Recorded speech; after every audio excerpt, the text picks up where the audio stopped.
ꯑꯩꯈꯣꯏꯒꯤ ꯉꯁꯤꯒꯤ ꯀꯥꯔꯗ ꯔꯤꯗꯤꯡꯁꯤꯗꯤ ꯂꯚ ꯑꯦꯟ ꯔꯤꯂꯦꯁꯟꯁꯤꯞ ꯔꯤꯗꯤꯡ ꯇꯧꯁꯤꯀꯣ ꯂꯚ ꯑꯦꯟ ꯔꯤꯂꯦꯁꯟꯁꯤꯞ ꯔꯤꯗꯤꯡꯁꯦ ꯑꯩꯈꯣꯏꯒꯤ ꯌꯨ ꯑꯦꯟ ꯃꯤ ꯍꯥꯏꯗꯤ ꯃꯥꯒ ꯑꯩꯒꯒꯤ ꯀꯩꯅꯣ ꯔꯤꯗꯤꯡ ꯍꯥꯏꯇꯥꯔꯦꯀꯣ ꯍꯥꯏꯗꯤ ꯃꯥꯒ ꯑꯩꯒꯒꯤ ꯍꯥꯏꯔꯒꯗꯤ ꯀꯔꯦꯟ ꯚ꯭ꯌꯨ ꯑꯩꯒꯤ ꯍꯧꯖꯤꯛ ꯍꯧꯖꯤꯛ ꯂꯩꯔꯤꯕ ꯔꯤꯂꯦꯁꯟꯁꯤꯞꯁꯤꯗ ꯀꯃꯥꯏꯅ ꯍꯥꯏꯒꯗꯒꯦ ꯍꯥꯏ ꯀꯥꯟꯁꯤꯗ current view of your relationship ꯀꯣ ꯁꯤꯗ ꯍꯥꯏꯗꯤ ꯑꯩꯒꯤ ꯄꯔꯁꯄꯦꯛꯇꯤꯞ ꯃꯥꯒꯤ ꯄꯔꯁꯄꯦꯛꯇꯤꯞ ꯑꯗꯨꯒ ꯍꯥꯏꯗꯤ ꯑꯩꯒ ꯃꯥꯒ ꯄꯨꯜꯂꯒ ꯀꯃꯥꯏꯅ ꯑꯣꯏꯒꯗꯒꯦ ꯀꯃꯥꯏꯅ ꯇꯧꯒꯗꯒꯦ ꯍꯥꯏꯕꯗꯣ ꯁꯤꯗ ꯁꯤꯡꯒꯜ ꯍꯥꯏꯕ ꯂꯩꯇꯦ ꯀꯩꯅꯣ ꯍꯥꯏꯕ ꯂꯩꯇꯦꯀꯣ ꯁꯤꯗ ꯍꯧꯖꯤꯛ ꯍꯧꯖꯤꯛ ꯍꯥꯏꯗꯤ ꯑꯣꯜꯔꯦꯗꯤ ꯃꯦꯔꯤꯠ ꯉꯩꯁꯨ ꯑꯗꯨꯝ ꯌꯦꯡꯕ ꯌꯥꯏ ꯂꯨꯍꯣꯡꯉꯒ ꯂꯩꯕ ꯉꯩꯁꯨ ꯑꯗꯨꯝ ꯌꯦꯡꯕꯤꯕ ꯌꯥꯏꯀꯣ ꯑꯗꯨꯒ ꯍꯥꯏꯗꯤ ꯔꯤꯂꯦꯁꯟꯁꯤꯞꯇꯒ ꯂꯩꯕ ꯈꯣꯠꯄꯀꯣ ꯑꯗꯨꯝꯕꯁꯨ ꯑꯗꯨꯝ ꯌꯦꯡꯕ ꯌꯥꯏꯀꯣ ꯀꯩꯅꯣ ꯂꯩꯌꯦꯅ ꯈꯜꯂ ꯁꯨꯝ ꯏꯁꯥꯁꯤꯗ ꯍꯥꯏꯗꯤ ꯅꯤꯡꯁꯤꯡ ꯃꯥꯡꯖꯤꯡꯅꯕ ꯁꯨꯝ ꯂꯩ ꯈꯣꯠꯂꯦ ꯀꯥꯏꯅ ꯈꯜꯂꯁꯦꯕ ꯖꯁ ꯀꯥꯔꯠꯀꯤ ꯒꯥꯏꯗꯦꯟꯁ ꯀꯩ ꯂꯩꯒꯦ ꯍꯥꯏꯕꯗꯣ ꯍꯥꯏꯐꯦꯠꯇꯪ ꯌꯦꯡꯃꯤꯟꯅꯁꯦꯀꯣ ꯑꯩꯒꯤ ꯐꯤꯂꯤꯡꯁꯅ ꯀꯔꯤꯅꯣ ꯃꯥꯅ ꯈꯜꯂꯤꯁꯤꯅ ꯀꯔꯤꯅꯣ ꯍꯥꯏꯗꯤ ꯃꯥꯒ ꯑꯩꯒ ꯍꯥꯏꯗꯤ ꯀꯃꯥꯏꯅ ꯂꯩꯒꯗꯒꯦ ꯀꯃꯥꯏꯅ ꯇꯧꯔꯛꯀꯗꯒꯦꯀꯣ ꯍꯥꯏꯗꯤ ꯐ꯭ꯌꯨꯆꯔꯁꯤꯗ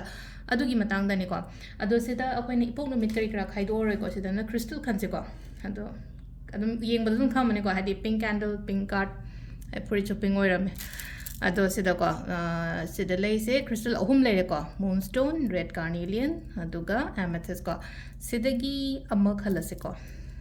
ꯈ꯭ꯋꯥꯏ ꯑꯍꯥꯟꯕ ꯀꯔꯝꯕ ꯇꯧꯁꯤꯒꯦ ꯈ꯭ꯋꯥꯏ ꯑꯍꯥꯟꯕ moonstoneꯁꯦ ꯍꯥꯟꯅ ꯌꯦꯡꯉꯁꯦꯀꯣ moonstoneꯒꯤ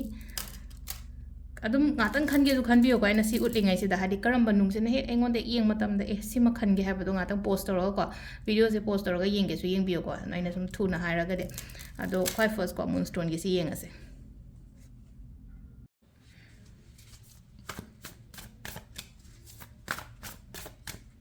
moonstoneꯒꯤꯁꯦ 3 cards ꯂꯧꯊꯣꯛꯑꯁꯦꯀꯣ ꯑꯍꯥꯟꯕꯒꯤ ꯑꯩꯒꯤ ꯄꯔꯁꯄꯦꯛꯇꯤꯞꯅ ꯀꯔꯤꯅꯣ ꯃꯥꯒꯤꯅ ꯀꯔꯤꯅꯣ ꯑꯩꯒ ꯃꯥꯒꯅ ꯀꯃꯥꯏꯅ ꯇꯧꯒꯗꯒꯦ ꯍꯥꯏꯕꯗꯣꯀꯣ ꯁꯤꯗ 3 ꯀꯥꯔꯠꯁꯤꯗꯒꯤ ꯌꯦꯡꯃꯤꯟꯅꯔꯁꯦꯀꯣ ꯑꯍꯥꯟꯕ ꯑꯅꯤꯁꯨꯕ ꯑꯍꯨꯝꯁꯨꯕ ꯑꯍꯥꯟꯕꯒꯤꯁꯤꯗ ꯂꯥꯛꯏꯁꯦꯀꯣ ꯑꯍꯥꯟꯕꯒꯤꯁꯦ ꯑꯩꯅ ꯈꯟꯕꯗꯗꯤ ꯑꯩꯗꯤ ꯌꯥꯝ ꯐꯖꯅꯗꯤ ꯈꯜꯂꯦꯀꯣ ꯁꯤꯒꯤ ꯃꯤꯁꯤꯒꯤꯗꯃꯛꯇ ꯍꯥꯏꯗꯤ ꯍꯁꯕꯦꯟ ꯑꯣꯏꯔꯣ ꯑꯩꯒ ꯈꯪꯅꯔꯤꯕ ꯃꯤꯗꯣ ꯑꯣꯏꯔꯣꯀꯣ ꯍꯥꯏꯗꯤ ꯑꯩꯅ ꯌꯥꯝ ꯐꯖꯅ ꯈꯜꯂꯦ ꯍꯥꯏꯁꯦ 6 of cups ꯌꯥꯝꯅ ꯄꯣꯖꯤꯇꯤቭ ꯑꯣꯏꯕ ꯀꯥꯔꯠꯅꯦꯕ ꯁꯤꯗ ꯄꯣꯖꯤꯇꯤቭ ꯑꯣꯏꯕ ꯀꯥꯔꯠ ꯍꯥꯏꯔꯒꯗꯤ ꯑꯩꯅ ꯃꯥꯒꯤꯗꯃꯛꯇ ꯈꯟꯕꯗꯤ ꯑꯐꯕ ꯃꯌꯥꯝ ꯑꯃ ꯈꯟꯕꯤꯕ ꯑꯐꯕ ꯃꯌꯥꯝ ꯑꯃ ꯈꯟꯕ ꯌꯨꯝ ꯄꯥꯟꯃꯤꯟꯅꯕ ꯈꯣꯠꯃꯤꯟꯅꯕ ꯑꯗꯒꯤ ꯂꯩꯅꯀꯣ ꯍꯥꯏꯗꯤ ꯑꯩꯒꯤ ꯁꯥꯏꯠꯇꯒꯤ 100%ꯗꯤ ꯄꯤꯔꯤꯕ ꯁꯤꯗꯀꯣ ꯑꯩꯒꯤ ꯁꯥꯏꯠꯇꯒꯤ 100%ꯗꯤ ꯄꯤꯔꯤ ꯑꯗꯨꯒ ꯃꯥꯒꯤꯗꯃꯛꯇꯅꯦ ꯍꯥꯏꯕꯗ ꯂꯣꯏꯅꯃꯛ ꯑꯗꯨꯝ ꯂꯩꯅꯀꯣ ꯀꯃꯤꯠꯃꯦꯟ ꯂꯩ ꯁꯣꯝꯒꯤ ꯁꯥꯏꯠꯇꯒꯤꯀꯣ ꯍꯥꯏꯗꯤ ꯁꯤ ꯏꯁꯥ ꯑꯍꯥꯟꯕ ꯈꯟꯕꯉꯩꯁꯦꯀꯣ ꯍꯥꯏꯗꯤ ꯏꯁꯥ ꯑꯩꯒꯤ ꯋꯥꯈꯜꯅꯤꯀꯣ ꯁꯤꯗ ꯍꯥꯏꯗꯤ ꯁꯤꯁꯤꯅ ꯉꯁꯥꯏꯒꯤ ꯃꯤꯗꯨꯒꯤ ꯋꯥꯈꯜ ꯑꯣꯏꯗꯣꯏꯅꯦꯕ ꯁꯤ ꯑꯩꯒꯤ ꯋꯥꯈꯜꯁꯦ ꯀꯃꯥꯏꯅ ꯇꯧꯒꯦ ꯍꯥꯏ ꯀꯥꯟꯁꯤꯗ ꯍꯥꯏꯗꯤ ꯑꯩꯒꯤ 100% ꯄꯤꯔꯤ ꯃꯥꯅ ꯌꯥꯅꯕ ꯃꯥꯅ ꯀꯩꯅꯣ ꯇꯧꯅꯕ ꯈꯣꯠꯅꯕ ꯑꯗꯨꯝ ꯀꯩꯅꯣ ꯇꯧꯕꯗꯣ ꯍꯥꯏꯗꯤ ꯃꯥꯒꯤ ꯐꯅꯕꯁꯨ ꯈꯟꯕꯤꯕ ꯈꯣꯠꯄꯤꯕꯀꯣ ꯑꯗꯨꯃꯥꯏꯅ ꯑꯣꯏꯅ ꯑꯣꯏꯀꯣ ꯃꯥꯒꯤ ꯃꯃꯥꯡꯗ ꯀꯩꯝꯇ ꯂꯣꯠꯇꯦꯕ ꯏꯁꯥꯒꯤ ꯑꯣꯏꯅ ꯑꯩꯒꯤ ꯑꯣꯏꯅꯗꯤ ꯀꯩꯝꯇ ꯂꯣꯠꯇꯦ ꯄꯨꯔꯥ ꯇ꯭ꯔꯥꯟꯁꯄꯔꯦꯟꯅꯦꯕ ꯑꯃꯈꯛꯁꯤꯗ ꯂꯩꯔꯤꯁꯦꯀꯣ ꯇ꯭ꯔꯥꯟꯁꯄꯔꯦꯟ ꯑꯣꯏꯅ ꯑꯗꯨꯃꯥꯏꯅ ꯂꯩꯀꯣ ꯑꯗꯣ ꯍꯥꯏꯗꯤ ꯐ꯭ꯌꯨꯆꯔꯒꯤꯁꯨ ꯑꯗꯨꯝ ꯈꯜꯂꯦꯀꯣ ꯍꯥꯏꯗꯤ ꯃꯥꯁꯤꯒ ꯐꯖꯅ ꯌꯨꯝ ꯄꯥꯟꯃꯤꯟꯅꯕ ꯈꯣꯠꯃꯤꯟꯅꯕ ꯑꯉꯥꯡ ꯅꯨꯕꯤ ꯑꯗꯨꯃꯥꯏꯅ ꯂꯩꯕ ꯈꯣꯠꯄ ꯍꯥꯏꯅ ꯑꯗꯨꯃꯥꯏꯅ ꯈꯜꯂꯦꯀꯣ ꯑꯗꯨꯒ ꯃꯥꯒꯤ ꯐꯤꯂꯤꯡꯁ ꯍꯥꯏꯔꯁꯤꯅꯦꯀꯣ ꯍꯧꯖꯤꯛꯀꯤ ꯃꯤꯁꯤꯅ ꯍꯥꯏꯗꯤ ꯍꯧꯖꯤꯛ ꯀꯔꯤ ꯈꯜꯂꯤꯒꯦ ꯍꯥꯏꯁꯦ ꯀꯟꯐ꯭ꯌꯨಷನ್ಸ್ ꯌꯥꯝꯅ ꯂꯩꯌꯦ ꯃꯥꯁꯦꯀꯣ ꯍꯥꯏꯗꯤ ꯍꯧꯖꯤꯛꯁꯦ ꯍꯥꯏꯗꯤ ꯀꯟꯐ꯭ꯌꯨಷꯟꯁ ꯂꯩꯕꯅꯤ ꯈꯪꯗꯦ ꯅꯠꯇ꯭ꯔꯒ ꯍꯥꯏꯗꯤ ꯃꯦꯟꯇꯦꯜ ꯀꯟꯐ꯭ꯌꯨಷꯟꯁ ꯍꯥꯏꯔꯁꯤꯅꯦꯀꯣ ꯆꯠꯐꯝ ꯈꯪꯗꯕꯗꯣ ꯃꯥꯁꯦ ꯃꯥ ꯗꯤꯁꯤꯖꯟꯒꯨꯝꯕ ꯃꯦꯀꯤꯡꯗꯒ ꯂꯩꯅꯀꯣ ꯍꯥꯏꯗꯤ ꯆꯃꯝꯅꯕ ꯈꯣꯠꯄ ꯑꯗꯨꯝꯕ ꯌꯥꯝꯅ ꯂꯩꯀꯣ ꯍꯥꯏꯗꯤ ꯀꯗꯥꯏꯗꯅꯣꯃ ꯃꯥꯁꯦꯀꯣ ꯄꯜꯂꯒ ꯂꯩꯕ ꯁ꯭ꯇꯛ ꯇꯧꯔꯒ ꯂꯩꯕ ꯑꯗꯨꯃꯥꯏꯅꯁꯨ ꯑꯣꯏꯀꯣ ꯁꯤꯗ ꯂꯩꯁꯦꯀꯣ ꯍꯥꯏꯗꯤ ꯃꯥꯒꯤ ꯍꯥꯏꯗꯨꯒ ꯑꯃꯁꯨ ꯂꯩꯅꯀꯣ ꯁꯤꯗ ꯀꯩꯝꯇ ꯃꯥꯒꯤ ꯁꯥꯏꯠꯇꯒꯤ ꯑꯦꯐꯔꯠ ꯀꯩꯝꯇ ꯊꯥꯗꯔꯛꯇꯕ ꯑꯗꯨꯃꯁꯨ ꯌꯥꯎꯔꯦꯀꯣ ꯁꯤꯗ ꯃꯥꯒꯤ ꯁꯥꯏꯠꯇꯒꯤ ꯃꯥꯒꯤ ꯂꯩꯐꯝ ꯊꯣꯛꯄ ꯃꯥꯒꯤ ꯄꯪꯂꯩꯗ ꯂꯩꯕꯒꯤ ꯇꯥꯏꯞꯇ ꯑꯃ ꯇꯧꯔꯦꯀꯣ ꯍꯥꯏꯗꯤ ꯃꯁꯥꯅ ꯍꯥꯏꯗꯒꯤ ꯑꯩꯒꯤ ꯁꯥꯏꯠꯇꯒꯤ ꯑꯩ ꯁꯤꯃ ꯍꯣꯠꯅꯒꯦ ꯅꯠꯇ꯭ꯔꯒ ꯑꯩ ꯁꯤꯃ ꯇꯧꯒꯦ ꯀꯥꯏꯅ ꯈꯟꯗꯕꯗꯣ ꯐꯝꯃꯒ ꯍꯤꯞꯄꯒ ꯅꯠꯇ꯭ꯔꯒ ꯍꯥꯏꯗꯤ ꯑꯗꯨꯝ ꯆꯞ ꯌꯨꯡꯅ ꯑꯗꯨꯝ ꯂꯦꯞꯄꯒ ꯂꯩꯕꯒꯤ ꯇꯥꯏꯞꯇ ꯇꯧꯋꯦꯀꯣ ꯍꯥꯏꯗꯤ ꯑꯃꯁꯤꯅꯗꯤ ꯌꯥꯝ ꯍꯣꯠꯅꯔꯦ ꯑꯗꯨꯒ ꯉꯁꯥꯏꯒꯤ ꯑꯩꯒꯤ ꯑꯣꯄꯣꯖꯤꯠ ꯑꯩꯒꯤ ꯄꯔꯁꯟꯁꯤꯅꯗꯤ ꯍꯥꯏꯗꯤ ꯀꯩꯝꯇ ꯀꯩꯅꯣ ꯇꯧꯗꯕꯤꯗ ꯖꯁ ꯀꯗꯥꯏꯗꯅꯣꯃ ꯐꯝꯃꯒ ꯇꯨꯃꯤꯟꯅ ꯐꯝꯃ ꯂꯩꯔꯒ ꯍꯥꯏꯗꯤ ꯄꯨꯔꯥ ꯃꯃꯥꯏ ꯃꯤꯠ ꯄꯨꯟꯁꯤꯜꯂꯒ ꯈꯣꯠꯂꯒ ꯂꯩꯔꯒ ꯑꯗꯨꯃꯥꯏꯅ ꯑꯣꯏꯅ ꯂꯩꯕꯗꯣ ꯁꯤꯗ ꯂꯩꯁꯦꯀꯣ ꯍꯥꯏꯗꯤ ꯑꯗꯨꯒ ꯇꯧꯒꯦ ꯍꯥꯏꯅꯁꯨ ꯌꯥꯝ ꯀꯥ ꯍꯦꯟꯅꯀꯣ ꯍꯧꯖꯤꯛ ꯃꯉꯣꯟꯗ ꯀꯩꯝꯇ ꯑꯩꯅ ꯍꯥꯏꯁꯦ ꯃꯦꯟꯇꯦꯜ ꯀꯟꯐ꯭ꯌꯨಷꯟꯁꯀꯨꯝꯕ ꯌꯥꯝ ꯂꯩ ꯍꯥꯏꯁꯦ ꯀꯟꯐ꯭ꯌꯨಷꯟꯒꯨꯝꯕ ꯂꯩꯁꯦꯀꯣ ꯍꯥꯏꯗꯤ ꯁꯝꯅ ꯍꯥꯏꯔꯕꯗ ꯀꯩꯅꯣꯗꯒ ꯍꯥꯏꯔꯁꯦ ꯑꯟꯃꯦꯔꯤꯠꯇꯒ ꯍꯥꯏꯔꯒꯁꯨꯀꯣ ꯍꯥꯏꯗꯤ ꯃꯤ ꯑꯅꯤꯒꯤ ꯃꯔꯛꯇ ꯀꯟꯐ꯭ꯌꯨಷꯟꯒꯨꯝꯕ ꯈꯟꯐꯝ ꯈꯪꯗꯕꯒꯨꯝꯕ ꯍꯥꯏꯗꯤ ꯐꯦꯃꯤꯂꯤꯒ ꯅꯨꯄꯤꯁꯤꯒꯤ ꯃꯔꯛꯁꯤꯗꯒ ꯍꯥꯏꯗꯤꯀꯣ ꯑꯩ ꯀꯔꯝꯕ ꯆꯨꯁ ꯇꯧꯗꯣꯏꯅꯣ ꯈꯣꯠꯇꯣꯏꯅꯣ ꯀꯥꯏꯅ ꯑꯗꯨꯝꯕ ꯈꯟꯕ ꯉꯝꯗꯕ ꯑꯗꯨꯃꯥꯏꯅ ꯃꯌꯥꯝ ꯑꯃ ꯂꯩꯔꯦꯀꯣ ꯑꯗꯣꯀꯣ ꯍꯥꯏꯗꯤ ꯃꯥꯒꯤ ꯐꯤꯂꯤꯡꯁꯦꯀꯣ ꯍꯥꯏꯗꯤ ꯑꯩ ꯀꯔꯤ ꯈꯟꯒꯦ ꯍꯥꯏꯕꯗꯣ ꯃꯁꯥ ꯃꯊꯟꯇ ꯈꯪꯖꯗꯦꯕ ꯁꯤꯒꯤ ꯃꯤꯁꯦꯀꯣ ꯑꯗꯨꯒ ꯁꯝꯇꯥꯏꯝꯁ ꯍꯥꯏꯗꯤ ꯋꯥꯔꯤꯒꯨꯝꯕꯁꯨ ꯁꯥꯔꯣꯏ ꯑꯗꯨꯒꯅꯦ ꯈꯠꯅꯕꯒꯨꯝꯕ ꯑꯗꯨꯝꯕ ꯈꯔ ꯇꯣꯏꯒꯅꯤꯀꯣ ꯍꯥꯏꯗꯤ ꯍꯧꯖꯤꯛꯀꯤꯅꯤꯀꯣ ꯍꯥꯏꯁꯦ ꯍꯥꯏꯗꯤ ꯑꯥꯔꯒꯨꯃꯦꯟꯒꯨꯝꯕ ꯂꯩꯕꯁꯦ ꯃꯆꯥ ꯀꯩꯁꯨ ꯅꯠꯇꯕꯗꯒ ꯃꯔꯩ ꯃꯔꯥꯡ ꯌꯥꯝ ꯇꯧꯅꯕꯗꯣꯀꯣ ꯑꯗꯨꯃꯥꯏꯅ ꯑꯣꯏꯀꯣ ꯃꯥꯒꯤ ꯁꯥꯏꯠꯇꯒꯤꯗꯤ ꯑꯗꯣ ꯃꯇꯝ ꯈꯇꯪ ꯄꯤꯕꯤꯌꯣ ꯃꯇꯝ ꯈꯇꯪ ꯄꯤꯕꯤꯌꯣ ꯍꯥꯏꯔꯒꯗꯤ ꯂꯥꯁꯇ ꯂꯥꯛꯏꯕ ꯀꯥꯔꯠꯁꯦꯀꯣ ꯍꯥꯏꯗꯤ ꯌꯨ ꯑꯦꯟ ꯃꯤ ꯑꯅ ꯍꯥꯏꯕꯅꯦ ꯁꯤꯗꯀꯣ ꯂꯥꯁꯇ ꯂꯥꯛꯏꯁꯤꯅ ꯍꯥꯏꯗꯤ ꯅꯪꯒ ꯃꯥꯒ ꯅꯪꯒ ꯀꯩꯅꯣ ꯇꯧꯕ ꯃꯇꯝꯗ ꯀꯌꯥꯝ ꯀꯩꯅꯣ ꯇꯧꯒꯗꯒꯦ ꯍꯥꯏꯕꯗꯣꯀꯣ ꯈꯤꯇꯪ ꯃꯇꯝ ꯄꯤꯌꯣꯀꯣ ꯍꯥꯏꯗꯤ ꯄꯣꯠꯁꯤꯡꯁꯦ ꯐꯒꯠꯂꯛꯄꯒꯤ ꯀꯩꯅꯣ ꯂꯩꯔꯤꯀꯣ ꯁꯤꯗ ꯍꯥꯏꯗꯤ ꯅꯣꯔꯃꯦꯂꯥꯏꯁ ꯑꯣꯏꯔꯛꯄꯗꯣ ꯂꯣꯏꯅꯃꯛ ꯂꯣꯏꯅ ꯅꯣꯔꯃꯦꯜꯗ ꯂꯥꯛꯄ ꯃꯥꯒꯤ ꯍꯥꯏꯇꯥꯔꯦꯀꯣ ꯄꯣꯞ ꯄꯣꯞ ꯄꯣꯞ ꯇꯥꯖꯔꯛꯄꯗꯣ ꯍꯥꯏꯗꯤ ꯑꯩꯅꯕꯨ ꯂꯥꯟꯗ꯭ꯔꯒꯗꯤ ꯑꯩ ꯈꯨꯕꯥꯛꯇ ꯇꯥꯏ ꯀꯥꯏꯅꯒ ꯍꯥꯏꯅꯩꯅꯀꯣ ꯑꯗꯨꯃꯥꯏꯅꯀꯣ ꯍꯥꯏꯗꯤ ꯑꯩꯅ ꯂꯥꯟꯗ꯭ꯔꯒꯗꯤꯀꯣ ꯑꯩꯉꯣꯟꯗ ꯀꯩꯅೋ ꯇꯧꯅꯤꯕ ꯑꯗꯨꯒ ꯁꯨꯝ ꯂꯩꯅꯀꯣ ꯍꯥꯏꯗꯤ ꯃꯦꯔꯤꯠꯀꯨꯝꯕ ꯇꯧꯗ꯭ꯔꯤꯕ ꯈꯣꯠꯇ꯭ꯔꯤꯕ ꯑꯣꯏꯔꯒꯗꯤꯀꯣ ꯍꯥꯏꯗꯤ ꯈꯤꯇꯪ ꯈꯟꯊꯔꯒꯀꯣ ꯍꯥꯏꯗꯤ ꯑꯇꯣꯞꯄꯒꯨꯝꯕ ꯑꯣꯏꯅ ꯍꯥꯏꯇꯥꯔꯦꯀꯣ ꯍꯥꯏꯗꯤ ꯃꯥꯁꯤꯒ ꯍꯥꯏꯇꯥꯔꯦꯀꯣ ꯃꯥꯒꯤ ꯅꯦꯆꯔꯁꯤꯅ ꯁꯨꯃꯥꯏꯅ ꯁꯨꯝ ꯂꯩꯔꯒꯗꯤꯀꯣ ꯍꯥꯏꯗꯤ ꯀꯩꯅꯣ ꯆꯪꯁꯤꯟꯕꯩ ꯃꯍꯨꯠꯇꯀꯣ ꯍꯥꯏꯗꯤ ꯑꯩꯒꯤꯗꯃꯛꯇ ꯃꯤ ꯑꯇꯣꯞꯄꯒꯨꯝꯕ ꯂꯥꯛꯑꯣ ꯍꯥꯏꯕ ꯈꯣꯠꯄ ꯂꯩꯌꯦꯕ ꯑꯗꯣ ꯁꯨꯝ ꯀꯩꯅꯣ ꯇꯧꯔꯒ ꯍꯥꯏꯗꯤ ꯑꯣꯜꯔꯦꯗꯤ ꯃꯦꯔꯤꯠꯉꯩꯒꯤ ꯑꯣꯏꯅ ꯍꯥꯏꯔꯒꯗꯤ ꯄꯣꯠꯁꯦ ꯐꯒꯠꯂꯛꯄ ꯈꯣꯠꯀꯠꯂꯛꯄ ꯑꯗꯨꯃꯥꯏꯅ ꯄꯤꯔꯤꯀꯣ ꯑꯗꯣ ꯁꯤꯗ ꯂꯩꯔꯦ ꯑꯩꯈꯣꯏꯒꯤ ꯑꯍꯥꯟꯕꯒꯤ ꯀꯩꯅꯣ ꯈꯟꯕꯀꯣ ꯃꯨꯟꯁꯇꯣꯟ ꯈꯟꯕꯉꯩꯒꯤ ꯑꯣꯏꯅ ꯍꯥꯏꯔꯒꯗꯤ ꯁꯦꯀꯦꯟꯒꯤ ꯔꯦꯗ ꯀꯥꯔꯅꯤꯂꯤꯌꯟꯒꯤ ꯑꯃꯨꯛ ꯌꯦꯡꯃꯤꯟꯅꯔꯁꯦꯀꯣ ꯔꯦꯗ ꯀꯥꯔꯅꯤꯂꯤꯌꯟꯒꯤ 에너지ꯁꯤꯅ ꯀꯔꯤ ꯍꯥꯏꯔꯤꯒꯦ ꯍꯥꯏꯕꯗꯨꯁꯨ ꯍꯥꯏꯐꯦꯠ ꯌꯦꯡꯉꯁꯦ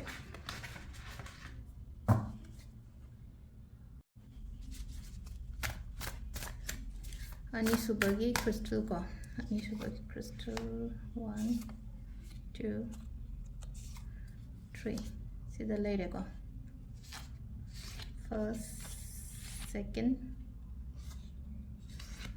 and third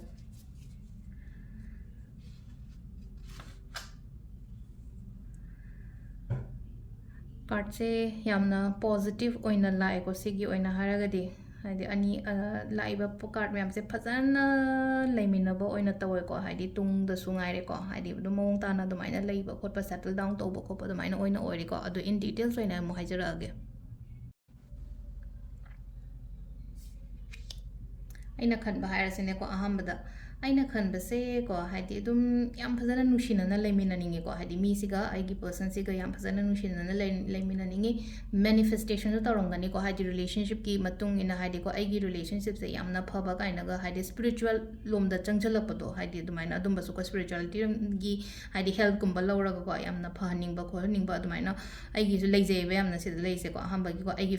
ꯃꯤꯁꯤꯒꯤ ꯍꯥꯏꯇꯥꯔꯦꯀꯣ ꯍꯧꯖꯤꯛ ꯌꯦꯡꯉꯤꯕ ꯃꯤꯁꯤꯒꯤ ꯑꯩꯅ ꯈꯟꯕ ꯋꯥꯈꯜꯅꯤꯅ ꯁꯤꯗ ꯂꯩꯁꯦ ꯑꯩꯅ ꯈꯟꯕ ꯋꯥꯈꯜꯁꯤꯗ ꯌꯥꯝ ꯅꯨꯡꯁꯤꯅꯅ ꯂꯩꯕ ꯌꯥꯝ ꯊꯤꯅ ꯔꯣꯃꯥꯟꯇꯤꯛ ꯑꯣꯏꯅ ꯂꯩꯕ ꯍꯥꯏꯗꯤꯀꯣ ꯑꯩꯅ ꯏꯕꯥꯏꯅꯤ ꯍꯥꯏꯅꯕ ꯇꯥꯟꯅꯕ ꯈꯣꯠꯅꯕ ꯄꯥꯝꯕꯁꯦ ꯑꯣꯏꯖꯩꯀꯣ ꯃꯁꯥꯒꯤ ꯑꯣꯏꯅ ꯍꯥꯏꯔꯒꯗꯤ ꯑꯗꯨꯒ ꯃꯥꯅ ꯑꯃꯨꯛ ꯀꯩ ꯈꯜꯂꯤꯒꯦꯀꯣ ꯃꯥꯅ ꯑꯃꯨꯛ ꯈꯜꯂꯤꯁꯦ ꯀꯩꯅꯣ ꯍꯥꯏ ꯀꯥꯟꯁꯤꯗꯀꯣ ꯍꯥꯏꯗꯤ ꯃꯥꯁꯨ ꯀꯩꯅꯣ ꯇꯧꯋꯦꯀꯣ ꯍꯥꯏꯗꯤ ꯋꯥꯗꯤ ꯌꯥꯝ ꯀꯥ ꯍꯦꯟꯅ ꯍꯥꯏꯕꯗꯤ ꯋꯥ ꯉꯥꯡꯕꯗꯤ ꯑꯣꯏꯗꯦꯀꯣ ꯋꯥ ꯉꯥꯡꯕ ꯑꯣꯏꯗ꯭ꯔꯒꯁꯨꯀꯣ ꯃꯤꯁꯦ ꯃꯊꯃꯣꯏ ꯁꯦꯡꯉꯦꯕ ꯃꯊꯃꯣꯏ ꯁꯦꯡꯉꯦ ꯑꯗꯨꯒ ꯀꯩꯅꯣꯁꯨ ꯑꯣꯏꯀꯣ ꯑꯃꯨꯛ ꯑꯩꯅ ꯉꯁꯥꯏ ꯍꯥꯏꯁꯦ ꯉꯥꯡꯗꯕ ꯍꯥꯏꯔꯒꯗꯤ ꯉꯥꯡꯗꯕ ꯉꯥꯡꯊꯣꯛꯇꯕ ꯈꯣꯠꯇꯣꯛꯇꯕꯗꯨꯅ ꯍꯥꯏꯗꯤ ꯃꯥꯒꯤ ꯅꯦꯒꯦꯇꯤቭ ꯄꯥꯔꯠꯁꯅꯦ ꯍꯥꯏꯅ ꯍꯥꯏꯔꯁꯦꯀꯣ ꯌꯥꯝ ꯀꯥ ꯍꯦꯟꯅ ꯁꯦꯌꯔ ꯇꯧꯔꯣꯏꯀꯣ ꯃꯥꯒꯤ ꯑꯣꯏꯅ ꯈꯤꯇꯪ ꯁꯤꯀ꯭ꯔꯦꯠꯀꯨꯝꯕ ꯀꯩꯒꯨꯝꯕ ꯑꯗꯨꯃꯥꯏꯅ ꯑꯗꯨꯝ ꯊꯝꯒꯅꯤꯀꯣ ꯑꯗꯨꯒ ꯃꯤꯅꯨꯡꯁꯤ ꯂꯩꯀꯣ ꯌꯥꯝꯅ ꯍꯥꯏꯗꯤ ꯏꯃꯣꯁꯅꯦꯜ ꯑꯣꯏꯕ ꯈꯣꯠꯄꯀꯣ ꯏꯃꯣꯁꯅꯦꯜ ꯑꯣꯏ ꯌꯥꯝꯅ ꯂꯩꯃꯤꯟꯅꯔꯒꯗꯤꯀꯣ ꯍꯥꯏꯗꯤ ꯃꯁꯥꯒꯤ ꯑꯣꯏꯅꯀꯣ ꯑꯩ ꯁꯤꯗꯁꯨ ꯉꯁꯥꯏ ꯍꯥꯏꯀꯣ ꯑꯍꯥꯟꯕꯁꯦ ꯑꯩꯅ ꯃꯦꯅꯤꯐꯦꯁꯇꯦꯁꯟ ꯇꯧꯖꯔꯤ ꯈꯣꯠꯆꯔꯤꯀꯣ ꯍꯥꯏꯗꯤ ꯈꯤꯇꯪ ꯏꯁꯥꯁꯨ ꯂꯥꯏꯅꯤꯡꯒꯅꯤ ꯑꯗꯣ ꯉꯁꯥꯏꯒꯤ ꯃꯤꯗꯨꯁꯨꯀꯣ ꯈꯤꯇꯪ ꯍꯥꯏꯗꯤ ꯂꯥꯏꯇꯤꯟ ꯑꯗꯨꯝ ꯊꯥꯖꯕ ꯃꯤ ꯑꯣꯏꯅ ꯑꯣꯏꯕꯗꯣ ꯑꯗꯨꯝꯕ ꯑꯣꯏꯅꯁꯨ ꯑꯣꯏꯀꯣ ꯑꯗꯨꯒ ꯃꯥꯒꯤ ꯋꯥꯈꯜ ꯃꯥꯒꯤ ꯀꯩꯅꯣꯀꯣ ꯍꯥꯏꯗꯤ ꯌꯥꯝꯅ ꯋꯥꯡꯉꯤꯀꯣ ꯁꯤꯒꯤ ꯃꯤꯁꯤꯒꯤ ꯀꯩꯅꯣꯁꯦ ꯊꯣꯠꯅꯤ ꯃꯥꯒꯤ ꯃꯤꯁꯦ ꯍꯥꯏꯇꯥꯔꯦꯀꯣ ꯍꯥꯏꯗꯤ ꯋꯥꯈꯜꯂꯣꯟ ꯌꯥꯝ ꯋꯥꯡꯕ ꯈꯣꯠꯄ ꯑꯗꯨꯃꯥꯏꯅ ꯑꯣꯏꯅ ꯑꯣꯏꯕꯗꯣ ꯃꯊꯃꯣꯏꯁꯨ ꯁꯦꯡꯕ ꯈꯣꯠꯄꯀꯣ ꯑꯗꯨꯃꯥꯏꯅ ꯑꯣꯏꯅ ꯑꯣꯏꯀꯣ ꯑꯗꯣ ꯁꯤꯗ ꯍꯥꯏꯇꯥꯔꯦꯀꯣ ꯃꯥꯒ ꯑꯩꯒ ꯍꯥꯏꯕ ꯂꯥꯛꯄ ꯃꯇꯝꯗꯀꯣ ꯐꯖꯅ ꯀꯩꯅꯣ ꯇꯧꯋꯦꯕ ꯁꯤꯗ ꯍꯥꯏꯗꯤ ꯅꯝꯕꯔ 3 ꯀꯥꯔꯗ ꯂꯥꯛꯏꯁꯦꯀꯣ ꯀꯝꯄꯦꯇꯤꯕꯜ ꯑꯣꯏꯕ ꯍꯥꯏꯇꯥꯔꯦꯀꯣ ꯀꯝꯄꯦꯇꯤꯕꯜ ꯑꯣꯏꯕ ꯍꯥꯏꯔꯒꯗꯤ ꯃꯣꯠ ꯇꯤꯟꯅꯕ ꯆꯥꯅꯕ ꯑꯃꯅ ꯑꯃ ꯉꯥꯡꯕ ꯇꯥꯟꯅꯕ ꯈꯣꯠꯅꯕꯀꯣ ꯔꯤꯂꯦꯁꯟshipꯁꯦ ꯌꯥꯝꯅ ꯕ꯭ꯌꯨꯇꯤꯐꯨꯜ ꯑꯣꯏꯒꯅꯤ ꯀꯩꯅꯣ ꯑꯣꯏꯒꯅꯤꯀꯣ ꯍꯥꯏꯗꯤ ꯁꯤꯒꯤ ꯃꯔꯛꯁꯤꯗꯀꯣ ꯂꯞ ꯑꯦꯟ ꯔꯦꯁꯄꯦꯛ ꯂꯩꯒꯅꯦꯕ ꯃꯤ ꯑꯅꯤꯁꯤꯗꯀꯣ ꯂꯞ ꯑꯦꯟ ꯔꯦꯁꯄꯦꯛ ꯂꯩꯕ ꯍꯥꯏꯔꯒꯗꯤ ꯀꯃꯥꯏꯅꯅꯣ ꯍꯥꯏ ꯀꯥꯟꯁꯤꯗ ꯍꯥꯏꯗꯤ ꯅꯨꯡꯁꯤꯅꯕ ꯈꯇꯪ ꯍꯥꯏꯗꯤ ꯅꯨꯡꯗꯤ ꯅꯨꯡꯁꯤꯔꯒ ꯍꯥꯏꯗꯤ ꯏꯕꯥꯅꯤꯁꯦ ꯇꯞꯇꯥꯏ ꯅꯨꯡꯁꯤꯅꯔꯒ ꯂꯥꯛꯑꯒ ꯀꯣꯟꯅ ꯂꯥꯛꯑꯒ ꯍꯥꯏꯗꯤ ꯈꯨꯠꯀ ꯊꯥꯕ ꯈꯣꯠꯄ ꯑꯗꯨꯗꯤ ꯔꯦꯁꯄꯦꯛ ꯅꯠꯇꯦꯗꯅꯀꯣ ꯑꯗꯨꯃꯥꯏꯅ ꯂꯩꯇꯕꯁꯤꯗꯅ ꯍꯥꯏꯇꯥꯔꯦꯀꯣ ꯍꯥꯏꯗꯤ ꯏꯕꯥꯅꯤꯒꯤ ꯃꯔꯛꯁꯤꯗ ꯍꯥꯏꯗꯤ ꯔꯤꯂꯦꯁꯟshipꯁꯤꯗꯀꯣ ꯌꯥꯝꯅ ꯀꯩꯅꯣ ꯇꯧꯕ ꯈꯣꯠꯄ ꯑꯗꯨꯃꯥꯏꯅ ꯄꯤꯔꯤꯀꯣ ꯑꯞꯀꯃꯤꯡ ꯂꯥꯛꯇꯣꯔꯤꯕ ꯃꯇꯝꯁꯤꯗ ꯑꯗꯨꯒ ꯍꯥꯏꯇꯥꯔꯦ ꯑꯩꯈꯣꯏꯅ ꯍꯣꯠꯅꯔꯤꯕ ꯑꯩꯈꯣꯏꯅ ꯕꯦꯕꯤꯒꯨꯝꯕ ꯀꯩꯒꯨꯝꯕ ꯑꯦꯛꯁꯄꯦꯛꯀ ꯇꯧꯔꯒ ꯍꯥꯏꯗꯤ ꯑꯣꯜꯔꯦꯗꯤ ꯃꯦꯔꯤꯠꯀꯨꯝꯕ ꯌꯦꯡꯕ ꯍꯥꯏꯗꯤ ꯕꯦꯕꯤꯒꯨꯝꯕ ꯀꯩꯒꯨꯝꯕꯀꯣ ꯍꯥꯏꯗꯤ ꯌꯥꯝꯅ ꯀꯩꯅꯣ ꯇꯧꯕ ꯃꯇꯝꯗꯒ ꯂꯥꯛꯑꯣ ꯀꯥꯏꯅꯒ ꯑꯗꯨꯝꯕꯁꯨ ꯄꯤꯔꯤꯀꯣ ꯑꯗꯣ ꯁꯤꯗ ꯂꯩꯔꯦ ꯑꯩꯈꯣꯏꯒꯤ ꯔꯦꯗ ꯀꯥꯔꯅꯤꯂꯤꯌꯟꯒꯤ ꯑꯣꯏꯅ ꯍꯥꯏꯔꯒꯗꯤ ꯂꯥꯁꯀꯤ ꯑꯦꯃꯦꯊꯤꯁꯀꯤ ꯀ꯭ꯔꯤꯁꯇꯜꯁꯦ ꯌꯦꯡꯉꯁꯤꯀꯣ ꯁꯤꯁꯤꯅ ꯀꯔꯤ ꯒꯥꯏꯗꯦꯟꯁ ꯄꯣꯔꯛꯀꯦ ꯍꯥꯏꯕꯗꯣ ꯑꯗꯨꯃꯁꯨ ꯌꯦꯡꯃꯤꯟꯅꯔꯁꯦ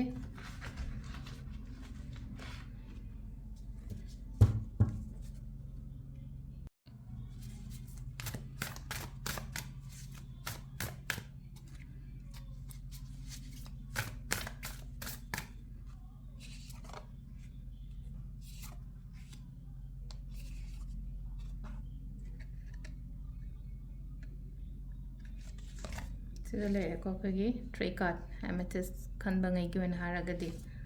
ahamba ani suba ahum suba kwai ahamba aigi ko aigi oina haragadi ko ai wakhan se haujikan ko haidi yamna stable oidabadu oi ko haidi wakhan charang na bani khangde khanbam khangda bani khangde adumaina ko haidi kai tawduino kaina khandabadu kaina haidi khangdaba khotaba adumaina khara piri ko aina energy se unstable oiragadi haidi tawhungla pang khangde na koina mood se off oiba khopa adumaina leragadi adu khatang ko hard oye ko ai magi haidi misina haidi haji misina khalli base aina ishana khalli base hai tare ko sida sigi oina khanbai ishagi ishai wakhalon ni ko se lak toise aina kari khalli ge haibado adu hai tare ko energy se yam unstable oi chamam na yamna ai kai tawdoino ai kamai tawdoino sigi relationship chubu haidi phagadra pharoidra adu tawgadra ra tawgadra haibagi aduge lots of confusion ko haidi se leise ko haidi lots of confusion ko haidi yamna emotionally kanano magi mateng darkar oi ko yamna haidi support to bibagi damakta haidi ngai gi akhoi gi atei health tawna makhalam oigre ko haidi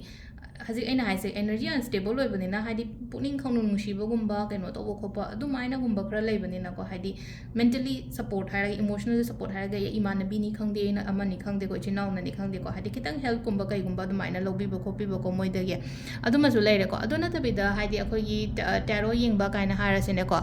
tarot yengba se da haidi consultations gumba tawraga hai tare ko guidance gumba lobo do e kamaina tawga dage khot ka dage haibodo yamna confusion chatlaga di chatraga di ke shukai de ko adu sida leire ko ahambagi akhoi ko haidi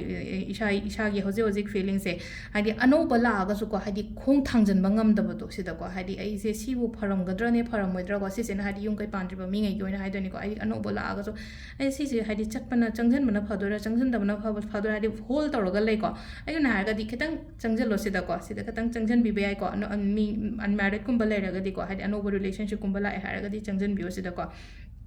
ado haidi magi amuko haidi magi perspective amu yengse boko sida ko haidi loina mako haidi ma masagi oina hairaga digo mi se haidi yamna wakan se mazu happy oibado oide ba sigi mi se je ko haidi